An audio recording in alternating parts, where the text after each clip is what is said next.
All right, we're live here with Army infantryman Brian Fleming. He was wounded in combat. He's a Purple Heart recipient, and I'm honored to have you on my show, brother. I reached out to you. You gladly accepted to come on, and I can't thank you enough. Well, thanks for having me.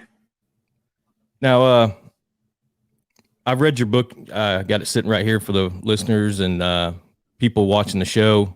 I advise you to go out and get it. Got this one from a friend, but I bought one off Amazon, and I got about 10 more pages to read. I've been trying to fly through it, and it's a great book. Him and Chad wrote it, and I would ask everybody to go out and get it. It's a really good book, especially veterans that are dealing with PTSD. It really hits some key points and even opened my eyes to things that I do as a person dealing with it. So it's a great book, man, and I'm honored to have you on my show. Well, I appreciate it, and I'm glad to hear that, because when Chad and I wrote Redeployed, we wrote it for guys like us. The whole time as we're writing it, we wrote it as if we were talking in a formation or in a small group setting to our guys in our platoons. And so that's exactly the angle it's written from. And if anyone wants to get it, the easiest way to get it is just go on Amazon and search Redeployed. And it's the orange cover with me and Chad standing on the front of it in our MMA shirts. And there's another one out there called Redeployment. That is not ours. I have not read it. Often confused with ours. So if you type in Redeployed with the orange cover, you'll see me and Chad on the front. That's the book. Awesome. Yeah, when I searched, I saw that Redeployment book, and I knew it wasn't it because I seen the cover of this one. But Brian, let's talk about where you grew up. How was your growing up? You got a lot of family members that were in the military, or what influenced you to join the military? Yeah, I grew up in South Central Michigan, in a town called Jackson. It's about an hour straight west of Detroit, about 45 minutes west of Detroit. And one of my grandfathers was in the Navy during Vietnam. My other grandfather was a police officer at one point. I had an uncle who was in the Navy, who was on submarines. My brother was in the Marine Corps. He was actually 2 weeks away from graduating boot camp in San Diego when 9/11 happened.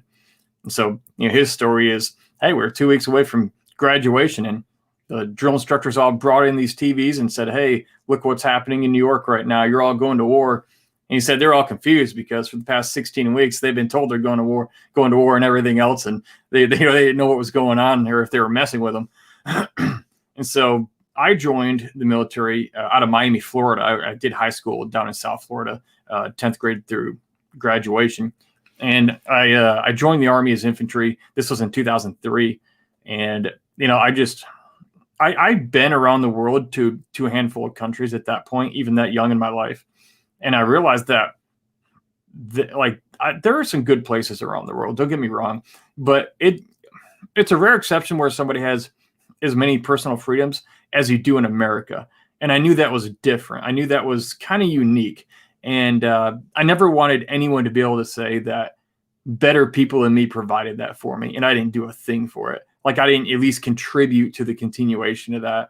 And obviously this was 9/11. Taliban, and Al-Qaeda, they had claimed, responsibility for 9/11. Something had to be done.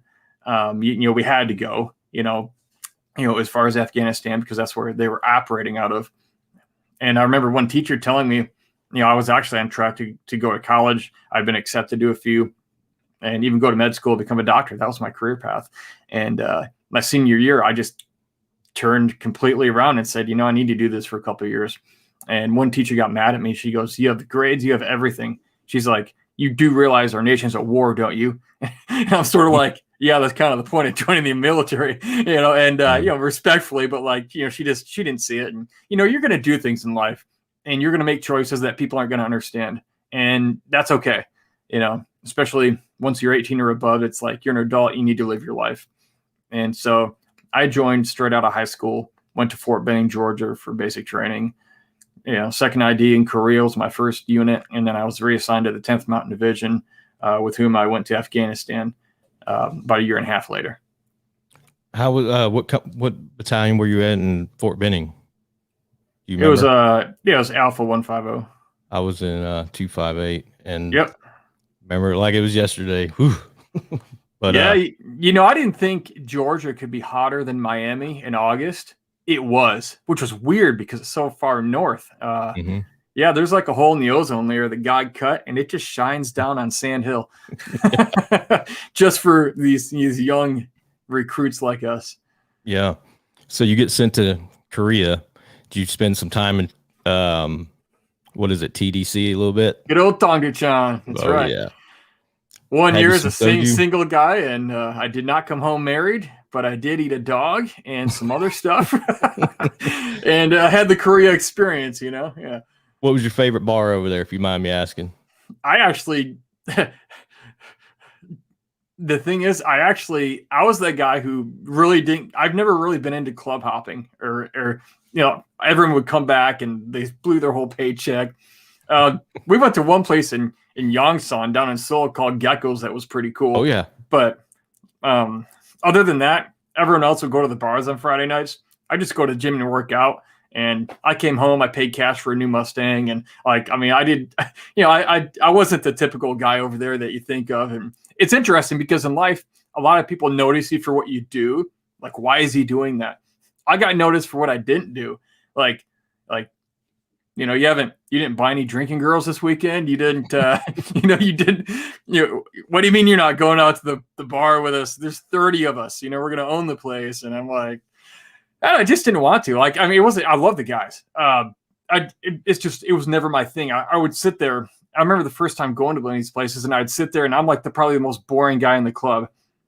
I'd be there for about 10 or 15 minutes. I'm hanging out with everyone. And then I'm just sitting there looking around going, is this it? Like, this is all it is? It doesn't get any better. It's like, no, everyone just gets more hammered and things get more interesting or violent, and interesting. But, for me, it was just never I was never drawn to that. Like, oh, I can't wait for the weekend. Some guys were like that, and nothing against them. We're just different. For me, it was just, yeah, I don't know. And that was a point in my life where there wasn't one single alcohol in the world I actually enjoyed the taste of. So I didn't really have any religious conviction about it. I just didn't like the taste of anything. And most of my buddies who were into that, they liked the taste too much, obviously. Yeah. And, they've had to get off that stuff. Yeah. No, I was that guy. It's pretty bad when you're called the king of Tokery. So, well, there was another figure in Tokery that I won't name, but you probably heard of her. Oh yeah. We won't go there. It was like a mythical creature. I don't know. I don't even know if this thing existed, but it was a unicorn. Oh, okay. Did. Okay. I never found out. Yeah. It did. I was a little more conservative. Watch the show a couple times and we won't go any further than that. But no, man, it was I couldn't get enough of the place. I was young, dumb, and having fun. Say. Yeah. But yeah, man, I had a great time. Did you ever do the Manchu Mile? We did. Good stuff. It was rough. Yeah. Oh, yes, it was.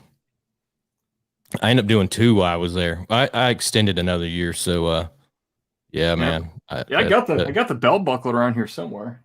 I'm not sure where. Oh, really? It's in fact, I think it's still attached to that old belt. I never took it off. Yeah. It's hanging in my closet. Yeah. Yeah. I should put it here with my coins. Yeah. Yeah. Mine's sitting over there, but it's a proud moment when you get that thing off for sure, because it's not an easy road march. And yeah, you got to earn that thing. Yeah, it was rough.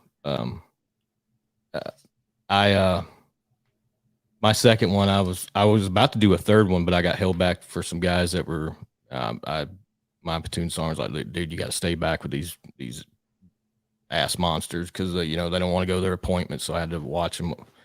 But enough about me. So you leave Korea, you go to the 10th Mountain. How was it there? Was it colder than Korea? No, and here's why. When I got my orders in Korea, I got them and it said 10th Mountain Division, 4th Brigade, Fort Polk, Louisiana. Oh God! Now I took them back to the branch manager. I said, "Hey, these are wrong." It's like, "No, Private Fleming, you're wrong." It says 10th Mountain. They're in New York. They said, "No, 10th Mountain Division is standing up a new brigade in Fort Polk, Louisiana." I said, "So you're telling me a light infantry mountain warfare brigade is starting a new brigade in a swamp, and then you're sending us to Afghanistan, which is full of mountains?" Yeah, that's right. And that's where I first learned about the word military intelligence and the oxymoronic nature of it. And so I was assigned to Fort Polk, Louisiana. I'll tell you, the people in Louisiana are great, and their food is pretty great. But the weather, the climate, like I got the orders a year and a half later to Afghanistan, and I just like dropped to my knees and thank God I'm getting out of Louisiana. And I don't care if there's terrorists over there. At least it's getting me away from all these alligators and mosquitoes big enough to eat your dog. Yeah. Yeah. So I trained at Fort Polk, Louisiana. I was assigned there, became, a sergeant NCO there, and deployed just a few months after that. And I did a JRTC rotation there. And like you said, them damn mosquitoes are ridiculous. The humidity, it's just the suck among suck. You know what I mean? But my buddy, he's probably watching. He was an OC there for I think 3 years, and yeah, man, we talk about that place all the time. So you end up go ahead. You can walk out your front door in the morning in your PTs, and within about 5 seconds, no exaggeration, within 5 seconds, your skin is wet. You're just wet. That's how humid it is. It's crazy. Nasty place, boy. And like you said, the swamps. Oh my God, just terrible. Yeah, terrible, worst roads in the world I've ever driven on. My car insurance doubled when I got there, and I'm like, what in the world? I was going for the cheap stuff, and it's like, it doubled. It's like, why? Like, I actually ended up selling my car because I'm like, I'm not paying double my car payment for insurance. Yeah.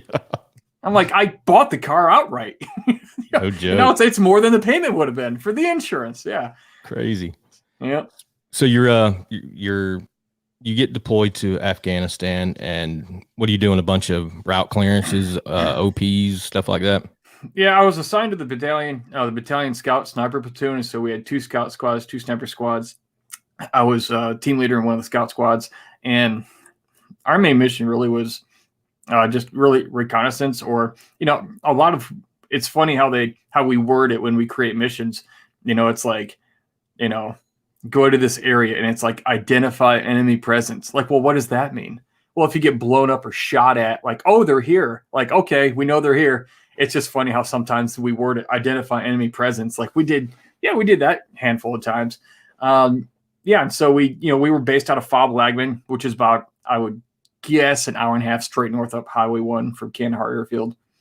And we were in RC South, RC East, all the way to the Pakistan border. Wow. And then how long? So on April 18th, 2006, everything for you changed. You want to explain what happened that day for the viewers that don't know? And, you talk about it in your book. I personally was around them, didn't get, what happened that day to you? Yeah, we had been in country for about a month. We arrived, in mid-March, and this was April 18th of 2006. And I was in the lead vehicle of about, we had like 5 vehicles. We had all of our squads, or we had like a 17 or 18 man platoon. And so we had like 4 or 5 vehicles, and we were in the Arghandab Valley, and my vehicle went up over a hill. It was about 7 o'clock in the morning, just a little dirt path of road. I mean, really not even a road. You couldn't even had 2 vehicles passing each other on that. It was more of a mountain trail. And we came down to the bottom of it where it flattened out, and there was a pressure plate IED there, roadside bomb, and it was a double stack of anti-tank mines. The back tire of my vehicle on the passenger side is what triggered it through the vehicle about 10 or 15 feet and set it on fire. 2 of the guys were injured. The guy in the back seat on the passenger side was injured. I was in the back seat on the driver's side, and then my gunner got thrown out of the turret but landed back inside. And both of those guys were injured, but fortunately returned to duty a month later.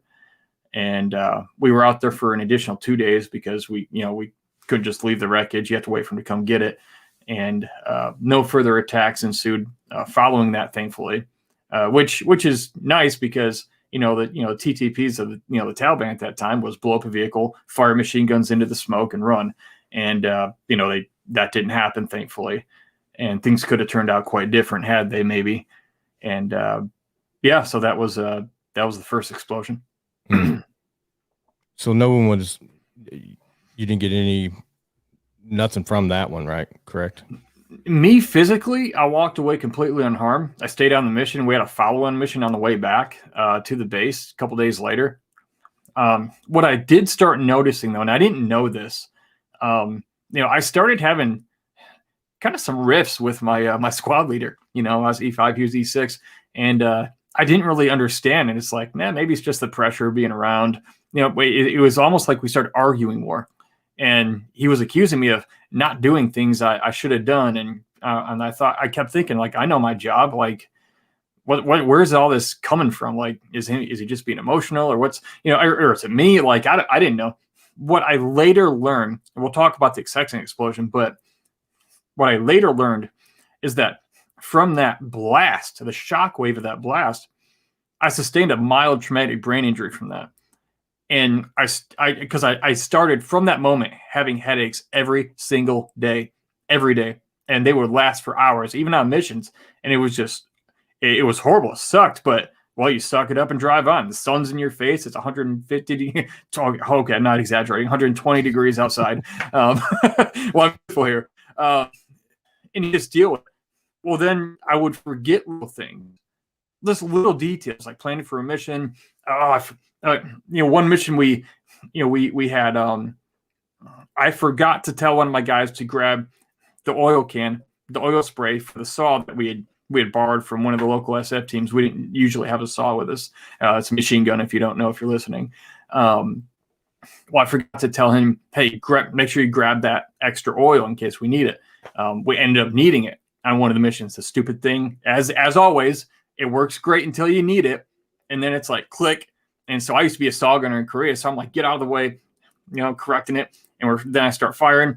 We had set an ambush, and we were carrying out the ambush, and the stupid thing kept jamming. Well, that was kind of the breaking point with me and my squad leader. And for a while, I just thought, what's the deal with me or this guy, or what the heck is going on? Well, there were other little things I was forgetting. I didn't know it. And on that one, that's why, I'm so attention to detail, probably like you. I have to watch out with my family, because sometimes it's like, oh, you didn't grab this before we left. You didn't grab that. Well, it might be a small detail that really doesn't matter. But in my mind, sometimes I go back to that mission on that mountaintop when we laid an ambush and waited and carried it out. And, oh, we forgot the oil to spray on this stupid thing. Or I forgot to tell my guy to grab it. It was his responsibility, but I was a team leader, so naturally it's my fault, and I owned it. But there's little things like that. And so I noticed after that first explosion, that was when the headaches started, short-term memory issues. That was one of the reasons I chose not to stay in the military. My sergeant major tried to talk me into it. It's like, man, I can't be forgetting little details like that. That could get someone killed. In a combat environment, and among other things. But yeah, that was April 18th of 2006. Fortunately, I was physically unharmed, but I did start noticing symptoms of TBI that I didn't know existed. I didn't know what it was. I just deal with it. But now I know, because the second explosion we're going to talk about amplified those effects. And then through my medical recovery, I learned what those were and why they happen and all that. Yeah. I mean, if you want to roll into that one, man. Yeah. Yeah. I've seen pictures and it's not pretty. Yeah. If you want to see pictures of, I was actually injured in the second one. If you want to see pictures of the vehicles, either explosion, and, you can't tell I was injured by looking at me now. Thankfully I've recovered, but my entire face and neck were 2nd degree burns, and my hands were 3rd degree. And if you go to blownupguy.com, there's pictures on there. That's my website. I just thought it would be funny. I was still at that. I just got out of the hospital and thought, hey, that'd be a funny website, and then it was available. So I bought it for $9. And, obviously I have hundreds of friends like you who are probably at this point far more qualified when you look at him and go, that's a blown up guy. It's because he still looks blasted because he was injured so much worse. But at the time I looked blasted, and it just kind of stuck. People, when I started speaking, they would forget my name, but they would go, hey, aren't you that guy who got blown up? And I thought, and I'd say, yeah, me and 10,000 other guys.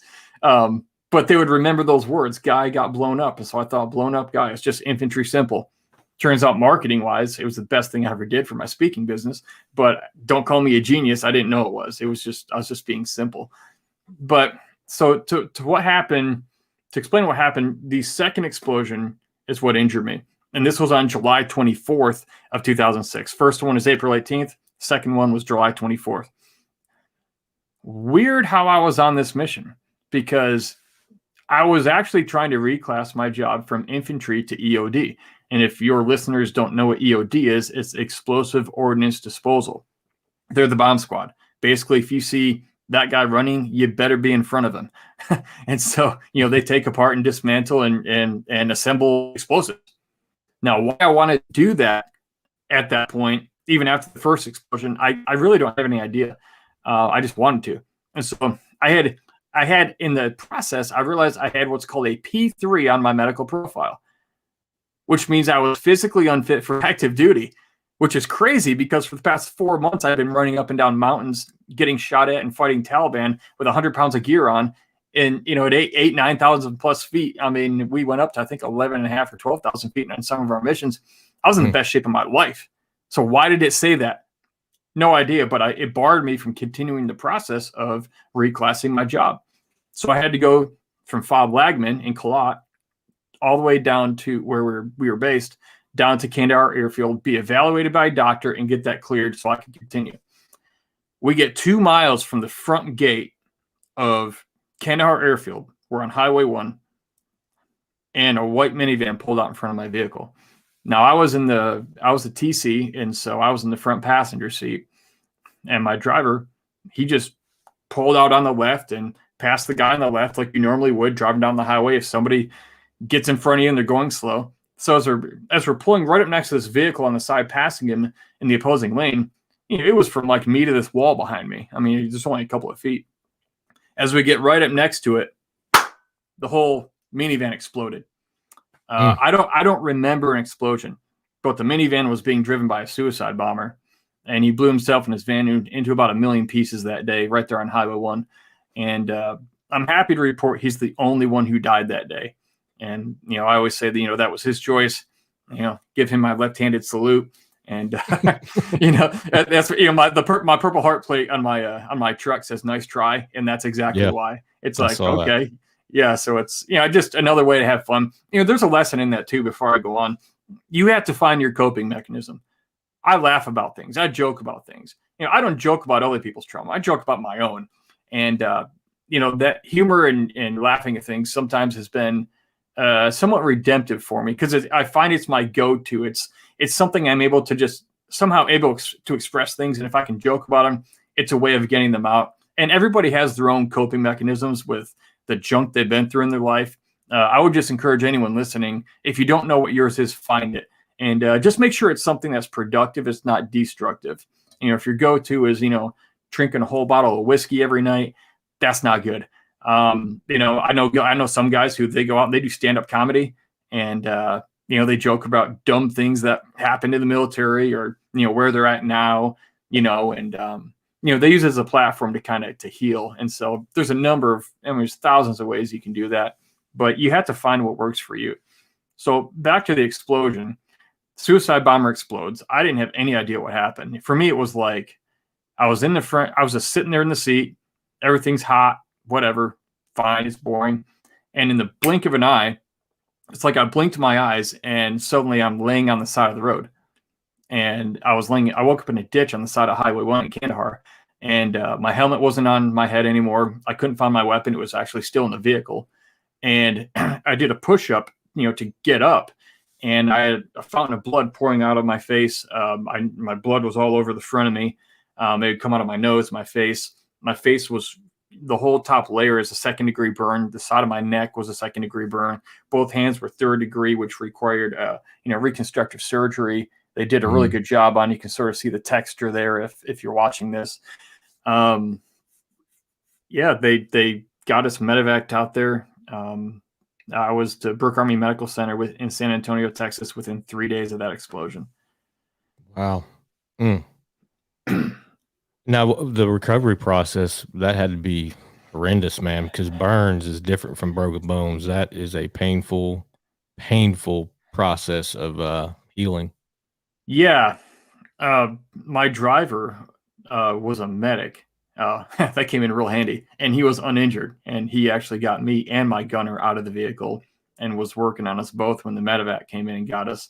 Um, he did me a favor. He didn't tell me what they were going to have to do during my treatment because he knew. And I'm glad he didn't tell me. I got to Brooke Army Medical Center on a Friday night. This was about 3 nights later. I saw my wife for a quick moment in the hallway as they were strolling me down through 4 East and Brooke Army Medical Center, the burn ward. And they took me into the shower room and said they had to clean me up. Oh boy. So I thought, great, because I hadn't showered in about a week and a half. And I'm like, awesome, getting a shower finally. Well, they, took all my clothes off me, laid me on this table. They're spraying me off with the water. And the head nurse looks at me. There's 3 or 4 nurses. And the head nurse looks at me and he says, Sergeant Fleming, we're going to do this as quickly as possible so it'll be as painless as possible. Now, I had no idea what he was talking about. But it was a weird moment because I thought, well, I'm looking around for needles or scalpel, like what, I didn't know what he meant. Because I'd never been burned. I didn't know anyone who was. And it was at that moment, him and 3 or 4 other nurses, they all took out razor blades and they had to start shaving and scraping that burned, charred skin off of my hands, my face, and my neck. Because if they didn't do it, I would have died of infection. It would have gotten infected. And I mean, it would have led to all kinds of complications. They have to get all the dirty, charred, burned skin off of your body. And so, that was the worst experience of all of it. That was the worst experience of my life. I've never been in more physical pain. That was actually no guy wants to admit he has a breaking point, but we all do. I prayed to die in that moment. I just, God, if I can just die, I'll be out of pain. If I can go unconscious, I'd be out of pain, just something. They don't put you to sleep for it because they often have to do it multiple times and they're afraid you'll slip into a coma if they put you under too often. And you can literally go into shock from the pain. So they have to do it fast. Well, it ended up, for me, it seemed like eternity, but it actually took about 30 minutes. And so it was 30 minutes of this and, the scraping. And I'll tell you this, man, I can kick indoors and do infantry stuff. A lot of people don't have the stomach for that. I have so much respect and appreciation for the nurses and healthcare workers, especially the ones who have to work in the burn ward and do that to people like me to keep us alive. I actually don't know if I could do that on any, I don't think I have the stomach for it. And so I'm so grateful for, the nurses and the staff and, these women and men, who have to do that to people for their own good. I've never had to torture somebody to keep them alive for their own good. But they do. And, they put me back together. I had reconstructive surgery about 3 days later and they took skin grafts and put them onto both my hands. And I spent 14 months there at Brooke Army Medical Center. Wow. Long time. So is that where you got out of the military or did you come back in? Or once you were done at the hospital, did you go back to your duty station or did you end up getting out there? I was PCS'd to the medical center just because of the length of the care it was going to require. And then I was medically put out of the Army from there. Wow. And then you got to meet, well, who presented your Purple Heart? Was it President Bush? It was, I don't remember who it was. It was I got a picture of him here somewhere. It's in with the citation. I think it's behind my shadow box. No, I didn't know the guy. It was I think it was like some 2-star general or 3-star that was there. Yeah. Now you did get to meet President Bush and you presented him your book and a movie, correct? I did. Yeah. This was a number of years later. I was at a fundraising gala in Houston, Texas, and had the opportunity to meet him. And so my wife and I were there. So we brought a copy of the book and a documentary that had been produced about our story called In the Red Chair. And we had presented that to him. And then later, a few months later, I actually got a book in the mail that was signed from him. Really? I mean, how many presidents, go, wow, that guy gave me a book. I'm going to send him mine. That's awesome. I mean, that really, doesn't really happen. And you just think, that guy paid attention. And he was a lot shorter than I thought he was, but he had a handshake like the Incredible Hulk. He doesn't look big, but in my mind, it was like this guy must bale hay in his free time. Oh Like yeah. this isn't a physically lazy guy. It wasn't a dead fish, limp wrist.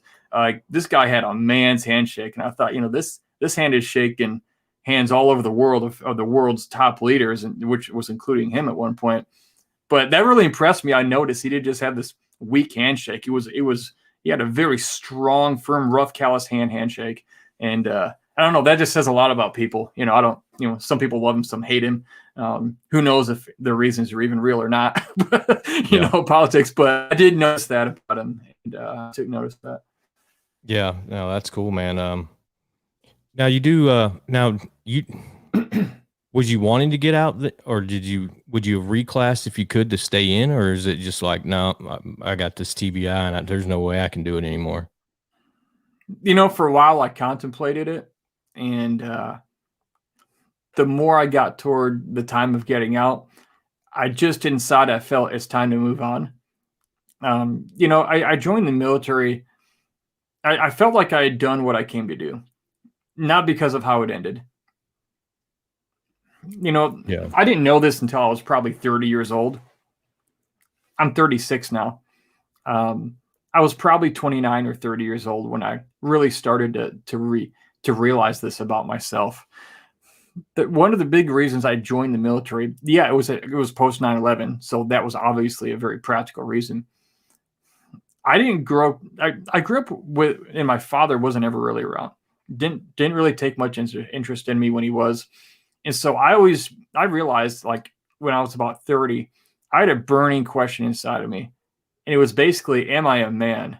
Like, do I have what it takes? Like, am I a man? Am I, every guy needs to be affirmed by some older men that, like, you're part of the tribe. You have what it takes. You're a man. I never had that. And so I realized later on, 10, 12 years later, one of the inner drives inside of me was trying to answer that question. That was why I joined the military. And so that question had definitely been answered. Not that joining the military and going to war makes you a man all on its own. I know some people who are in the military, like, I don't really consider them actual real men, by my definition. And some of us too. Oh yeah. But for me, I didn't, as far as my understanding went, like, this was, maybe an initiation process that I needed to go through for me. We don't live in a country, in a society, like in some of the bushes of Africa where, hey, this kid's 14, and to be a man in our tribe, you have to go kill that lion with this spear. Go. And then you can marry my daughter if you make it back and you are considered a man. There's nothing like that. I mean, America has a bunch of marshmallows in it now. It's like they would just faint at the thought. I mean, I know some guys who would jump at the thought, and those are your infantry guys. Mm-hmm. But I guess to answer your question, I had that question for me, the inner question answered, and inside I felt it's time to move on. And I had met somebody, if you want to go there next, 5 months after my injury, and he became a mentor, a guide in my life into that next chapter that I was about to go live. And so I knew my time was done in the military, and I have no regrets about it. And it happened how it did. And everything in my life is actually way better now because of it, in most every way. Oh, that's awesome. Yeah, let's go into your mentor. I actually had it written down because you spoke about it in the book, and let's talk about him. Got to be a big, huge inspiration in your life. Yeah, there are certain things that we do in life where, we can take credit for it. Some people, they're modest. If you do something, there's nothing wrong with taking credit for your hard efforts. I don't believe that at all. But I also know that there are things in life that happen that go right for us, and they're good, and they're great things. And we can't always explain it or take credit for it. And this is one of those cases. The speaking and writing I now do as an author and speaker, I've spoken all over the world for the past 14 years. I've written multiple books. Meeting this guy was the spark that started all that. I did not control that miracle. as there's another author named John Acuff. He uses that phrase, and I think it's his. He talks about when you put in the work, you be faithful. But when the real things start to happen, you can't control the miracle or the time when things go right.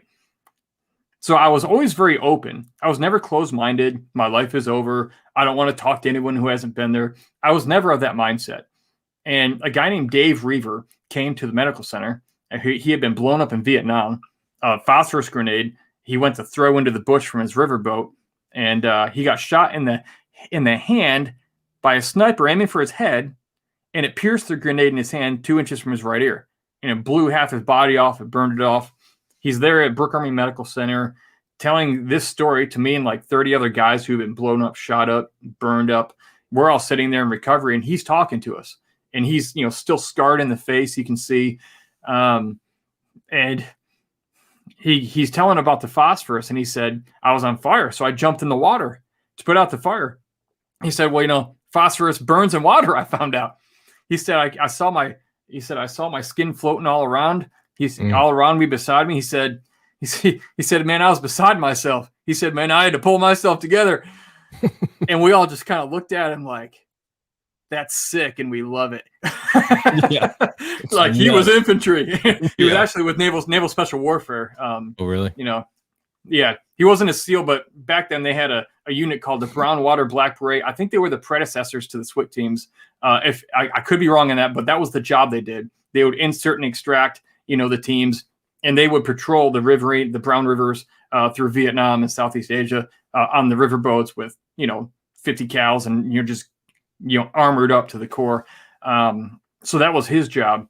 And, he had made a very good life for himself after his injury. And he had like half his body burned off. It was like 50% third degree or something like that.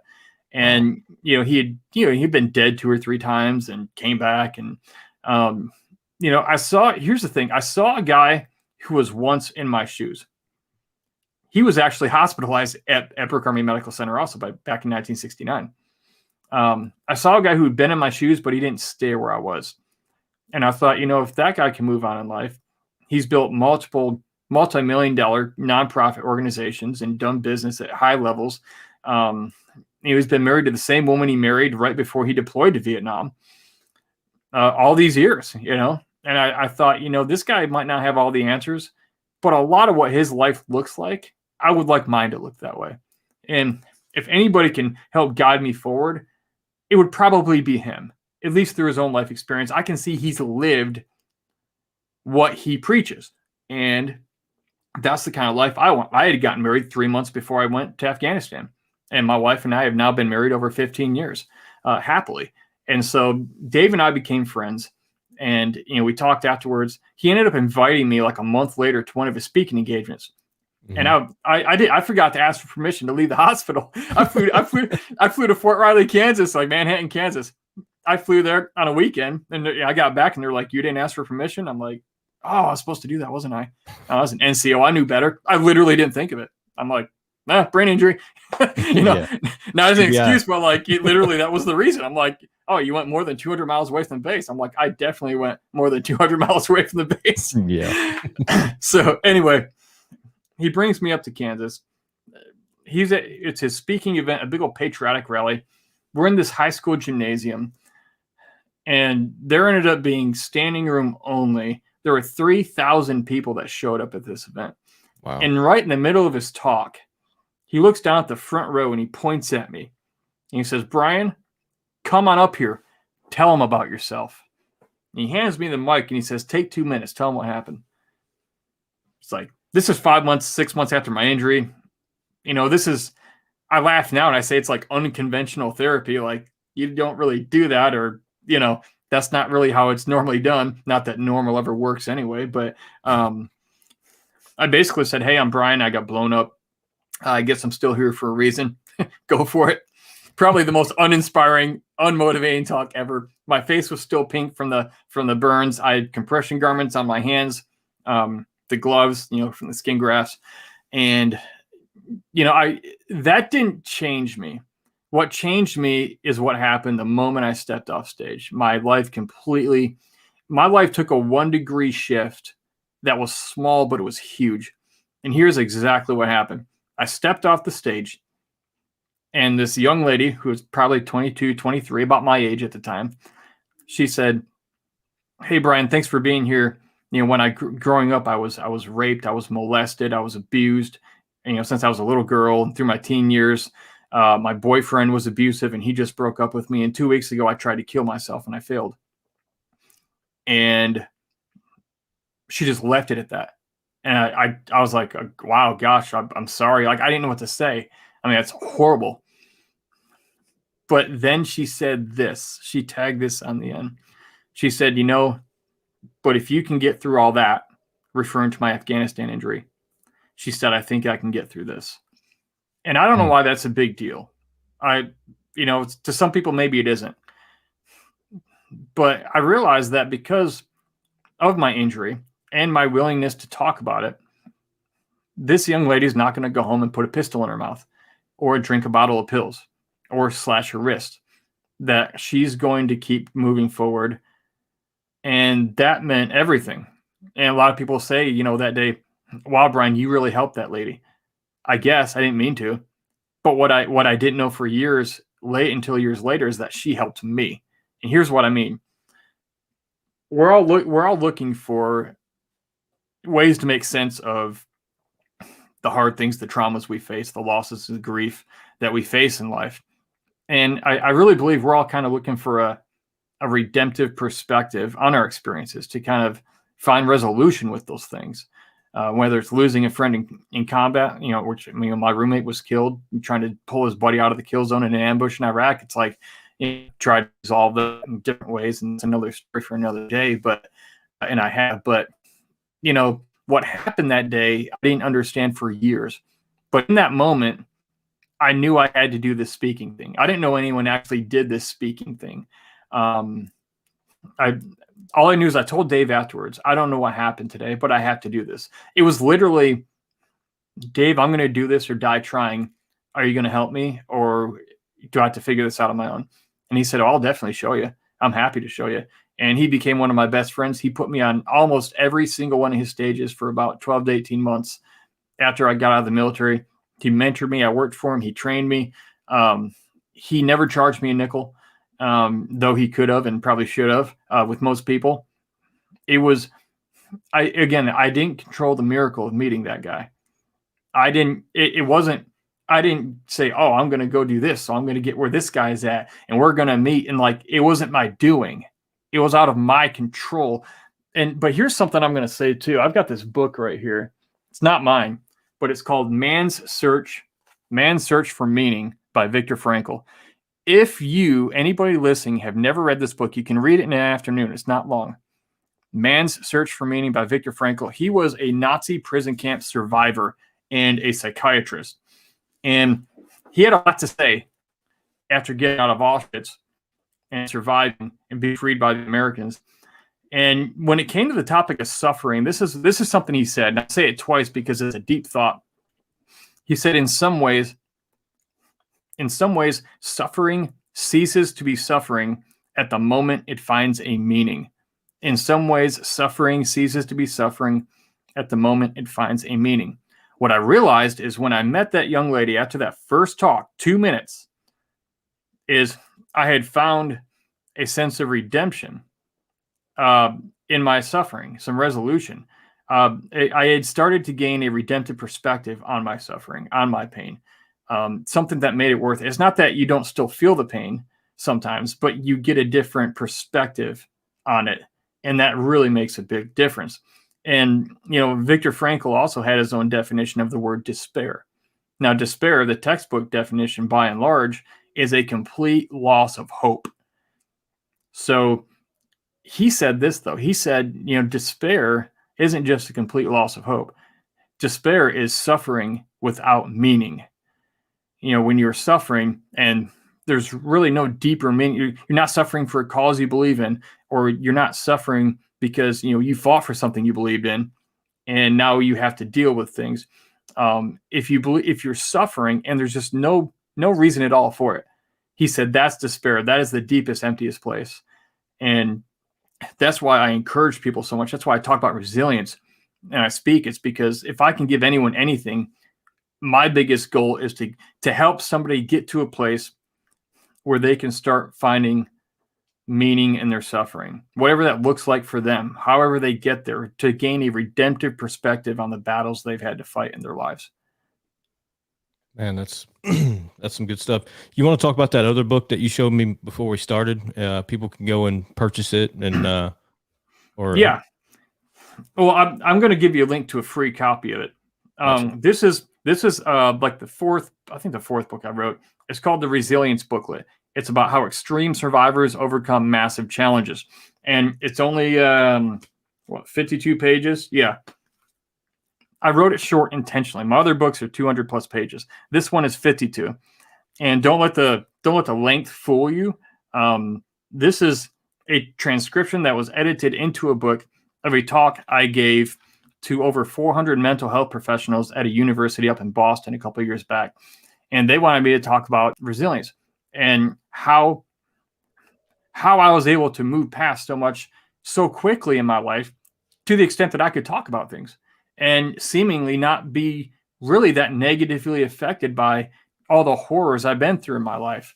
And I didn't really know why for a long time. I didn't know why I handled it as well as I did. But I then found there were reasons for it a couple years later, once I was able to look back.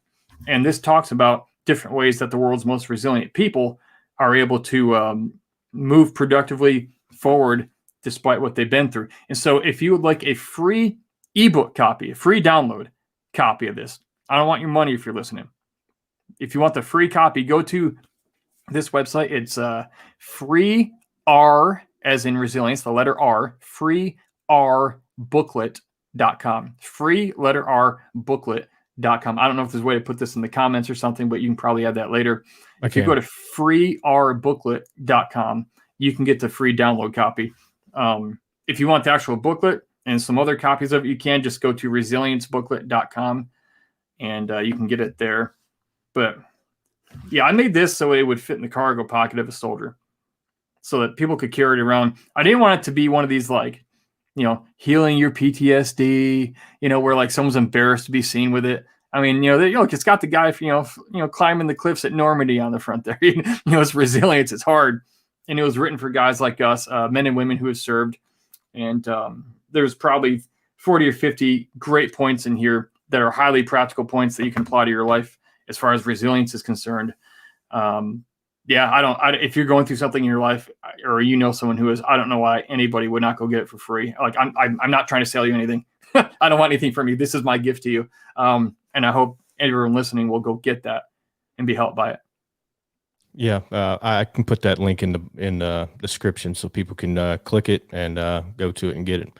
One thing I want to talk about, we'll kind of wrap it up. I know it's been almost an hour. In your book, you talk about, as a soldier, while you're in, you go on missions, you got your op order, you got this, what you're doing. But when you get out, you don't have that sort of op order and you feel kind of lost. You want to talk about what you're describing about that and how veterans can, deal with, because a lot of them, think they got it all under control. And then when they get out, they totally lose their, wheel, I would say, or yeah. mission, pretty much. Well, the thing is, pretty much everything you're taught to do in the military, you basically lose when you get out.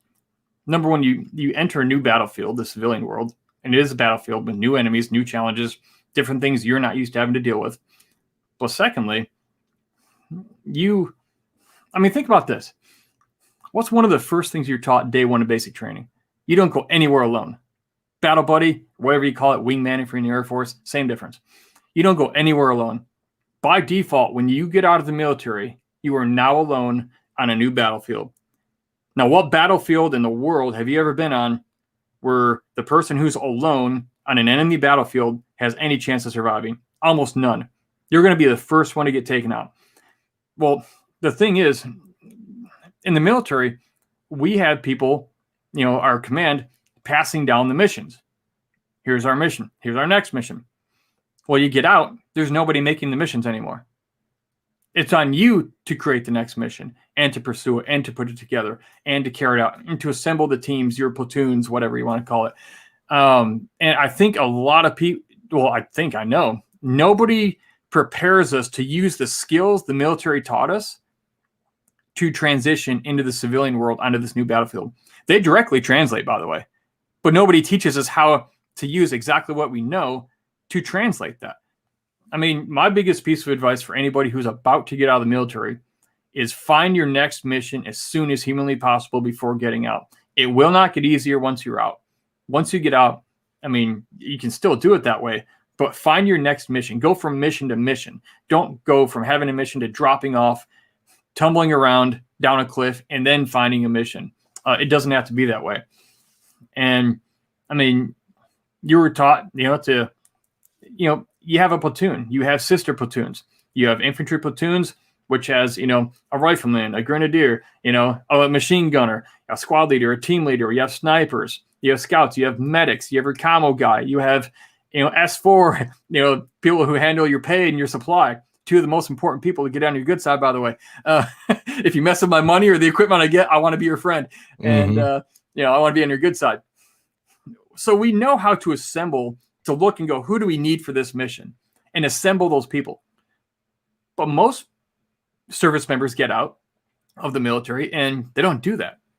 Like nobody put like an op order together for getting out, like a mission plan. That's one of the things I'm going to start teaching this year. It's my next project.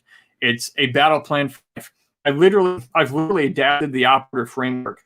I've changed a little bit, but I modeled the concept of it, and it applies to people's lives and get where they are to where they want to be, whether it's in their career or financially, or they're in a bad relationship and they want to get out of it, or they want to find a good relationship.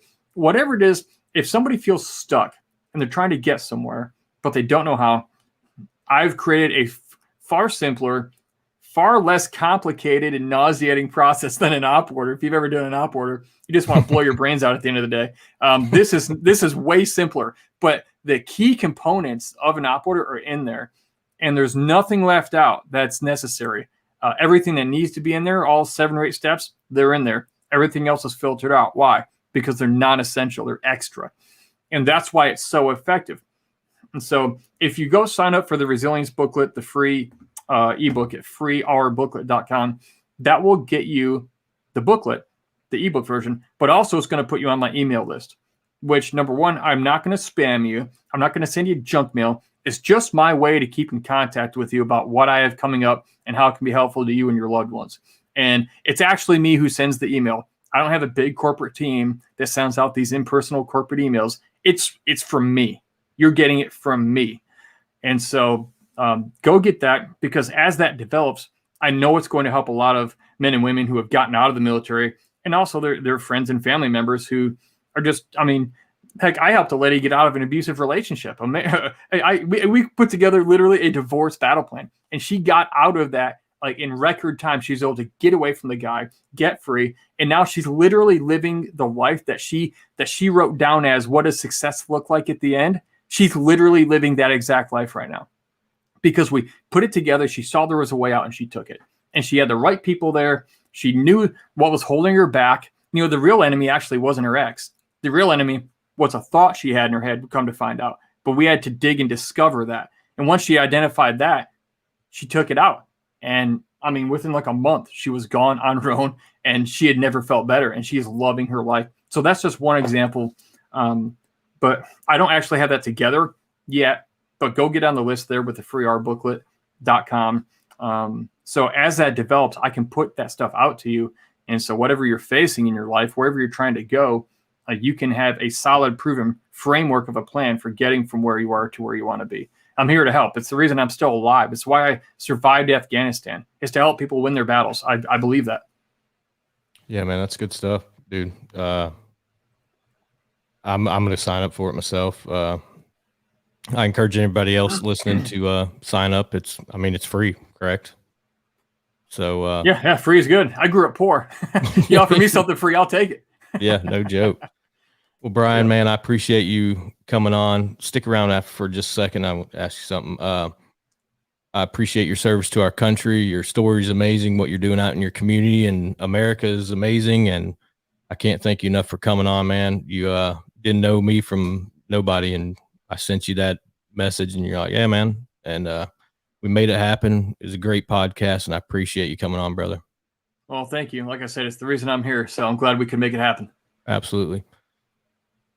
I'm going to go ahead and end it, and I'll